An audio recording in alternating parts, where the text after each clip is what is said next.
Hey all, this is Redditosker. 2 months ago I made a video detailing some of the things I wanted to see in Tears of the Kingdom that were not present in Breath of the Wild. Now that video came out before Nintendo really ramped up its marketing, and at the time it felt like a dry spell, especially compared to today, where we have an abundance of information, and we have a much clearer idea of what Tears of the Kingdom is going to be like. So, with our improved perspective, I'd like to make an updated wish list that's based on the information that we have available. First though, let me make absolutely clear that these are cherries. These are cherries on top of a cake that's already made and looks delicious. What I'm about to list out are not deal breakers, they're just some nice things I would like to have. So with that in mind, number 1, I want Link to be able to put his hood up and to put it down. I guess this actually needs a little more explanation than you would think for such a simple request. See, in Breath of the Wild, you have the Champion's Tunic, and that's Link's default gear, that's his iconic gear, that's what he wears in the promotional material, that's Link's outfit. I love the Champion's Tunic. I think it looks great. But the tunic is not part of an armor set. It's on its own. It's just the tunic, and it has no headpiece or leg piece that goes with it. However, that's only partially true. In memory cutscenes, you can see Link wearing the Hylian trousers as his leg piece, and in promotional material, he's wearing the hood as well. So his semi-official outfit is the Hylian hood, the Hylian trousers, and the Champion's tunic. And they look great. They look fantastic together. It's my favorite set to wear in Breath of the Wild. However, there's a problem with this beautiful armor set. The hood doesn't come down. He's wearing the hood up all the time. Now that's fine when it's raining or something. In fact, it's optimal when it's raining. It looks very nice, it looks very atmospheric. But at least in almost every other situation, it looks not great. Or at least I think it would look a lot better if it was down. Now, Nintendo seems to have agreed with me, because as you can see, in Tears of the Kingdom, Link has the Hylian hood, and he's wearing it with his new repaired Champion's tunic, and the hood is down. It looks fantastic. It looks better than it even looked in my dreams. So in a way, I already have what I want. I am nourished and content, and I shouldn't even ask for more. But since that's what we're here for, I would still like the option of putting the hood up during rain time. Or like if you're in a windy area. There are situations where I could see myself wanting to have that same hood, but up. There's a couple of ways Nintendo could do that.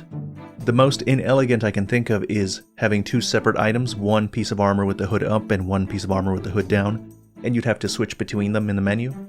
But what I would really like, and I'm not sure that they would do this, but what I actually would like to see is Link wearing the hood and the hood being down normally, and then he would put it up himself when it starts raining. Completely independent of my input. Puts it up in the rain or in windy environments, and puts it down on his own in other situations. I know it's unlikely they'd code something like that just for this one piece of armor, but nobody can deny, you can't tell me that that wouldn't be extremely cool to see. Alright, number 2.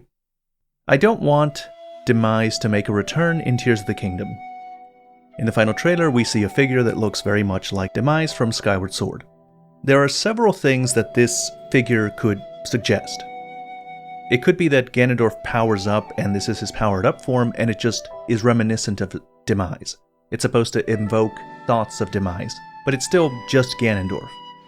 That's my personal theory, that's what I would like to see. However, it is possible that Demise makes the return proper. As in, Demise's consciousness, his actual personality, makes a return, not just his curse.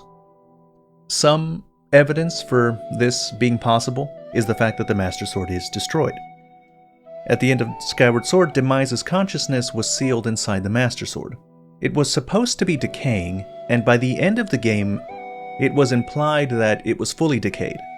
But they never said that outright. Like, no one ever said, okay, now Demise is completely gone from the Master Sword. He's completely decayed. He's not even in there anymore.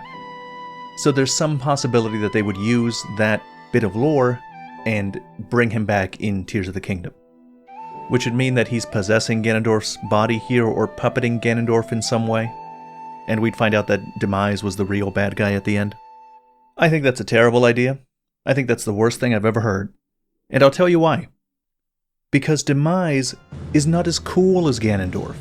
There's nothing wrong with Demise, but in comparison, Demise sucks. He's got no business puppeting his betters. He has no business being the final boss in a game where Ganondorf is present. I would just hate to find out that Ganondorf was gone from mainline Zelda games for 17 years, only to play second fiddle to a character that doesn't even appear until the end of his own game. Nope. Ganondorf is way cooler than Demise. And if it turns out that he gets manipulated or possessed, I'm going to be very disappointed. Now, while we're on the topic of Ganondorf, number 3. I would like to fight Ganondorf multiple times in the game. In the trailers, we've so far seen 3 versions of Ganondorf. One when he's dehydrated, one when he's rehydrated, and one when he looks kinda like Demise.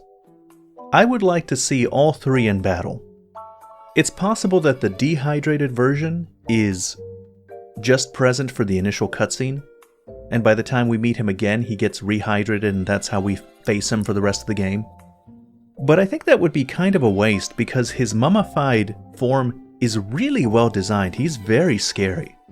I think he would make for an excellent boss fight, a bestial, maddened version of Ganondorf's boss fight, a version where he has not yet come to his senses. Then later on, I would like to fight this rehydrated Ganondorf. You can see in the promotional material that he has a katana now, so I can imagine a really great sword fight with him, something reminiscent of Twilight Princess's Ganondorf last boss fight, but updated with Breath of the Wild's combat. I'm not sure how likely any of this is, but really, myself, I would very much like to fight Ganondorf in all his different versions. The art direction for all 3 of the ones we've seen look phenomenal, and I feel it would be a waste not to use them in a battle. Alright, number 4. I would like the game to release with Japanese voice acting. In Breath of the Wild, they did have Japanese voice acting, but they didn't have it on release. Japanese was added in an update months after the game had come out. I would love for Tears of the Kingdom to just have these multiple language options on release, because I much prefer the Japanese Ganondorf's voice acting to the English one. It's so good. Anyway, number 5. I want Nintendo to announce before the game comes out exactly what Amiibo functionality they're going to have. Which Amiibos are going to work with Tears of the Kingdom, and exactly what are they going to do. They've released a little bit of information on that. They've talked about how some Amiibos will unlock paraglider skins. But in the website, it actually shows that there's more there that you can tap. And on Nintendo's site, you can see even more Amiibos that apparently are compatible with Tears of the Kingdom. And like Breath of the Wild, there's quite a lot of them. And I'm asking this because Breath of the Wild's Amiibo functionality gave you a lot of interesting stuff. You had cool weapons and armors. The Wolf-Link Amiibo gave you Wolf-Link companion that wanders around. Maybe that was even an experiment for the Breath of the Wild team that eventually led to what companions are going to be like in Tears of the Kingdom. You could get Epona, which is interesting because you can see what looks like Epona in Tears of the Kingdom's trailers. Now, the reason that I would like to know what each thing does specifically is because I want to find out if there's anything I actually care about that I'm going to need a specific Amiibo for. I don't really like Amiibos, but it's not for the same reasons a lot of other people dislike them. For me, is I just don't like stuff. I don't like merch. I don't like things cluttering up my spaces. I don't have room or the desire to have room to put a bunch of figurines on my shelves. A lot of people don't like that they lock you out of content, but for me, it's very rarely the kind of content that I would have cared about. So like for Breath of the Wild, I don't think having access to all these weapons and armors, or Wolf-Link or Epona, would have really enriched my initial Breath of the Wild experience by that much, or at all really. The only time something was locked behind an Amiibo that upset me was in Skyward Sword. In Skyward Sword HD, if you had the Skyward Sword Zelda Amiibo, it would let you teleport to the sky at any time, which is just a really useful feature that I think Nintendo should have just implemented. That's a really excellent quality of life feature that I think I should have had access to. I didn't like crawling around in the dirt like an Amiibo-less peasant. I also don't like them because their use is kind of clunky. Like in Breath of the Wild, when you wanted to get Wolf-Link, You needed to use the Amiibo rune and then put your Amiibo on top of the controller. And you needed to do that every time you wanted to call out Wolflink, which is a problem because, you go into a shrine, Wolflink disappears, you'd have to be constantly calling him out. Why can't you just put the Amiibo on your controller once, and then it unlocks a function that lets you use whatever that Amiibo thing is?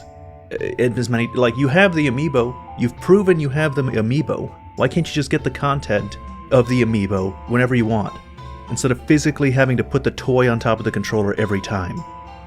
Anyway, my point is, I don't really want an Amiibo, don't really care about Amiibos, but I would like to know ahead of time what these Amiibos do, so I can go about acquiring one on the off chance it does something I care about. Maybe it has an armor set that I think is particularly cool. Or seeing as how they seem to have done some work on companions in Tears of the Kingdom, maybe there's some really cool Amiibo unique companions you can unlock.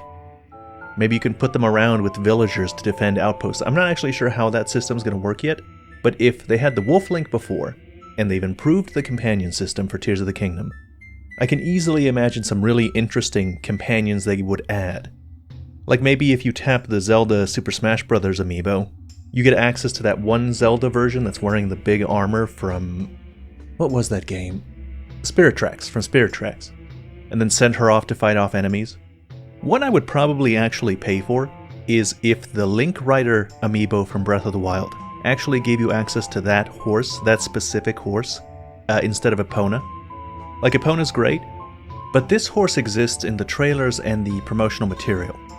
In fact, I think if you don't get any horses throughout the game in Breath of the Wild, this horse will appear when you fight Calamity Ganon. So I would love if an Amiibo gave you this horse, and maybe even gave it an official name.